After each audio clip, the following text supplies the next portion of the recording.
นี่แหละเพื่อนขอพิจารณาอันหนึ่งก็คือว่า เวลาเราไปหาเก็บเห็ดเนาะไปหาเก็บเห็ดนี่เราต้องเอากระตาไปเด้อเพื่อน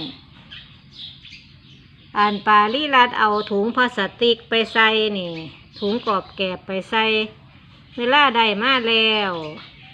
มันก็เต็งกันแล้วมันก็มุนอุ้ยปุยอยู่เพื่อนเห็ดมือนี่ก็มุนอุ้ยปุยอยู่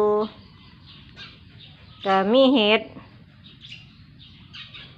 3 สี4 สีนี่ล่ะสีแดงก็มีสีเหลืองสีขาว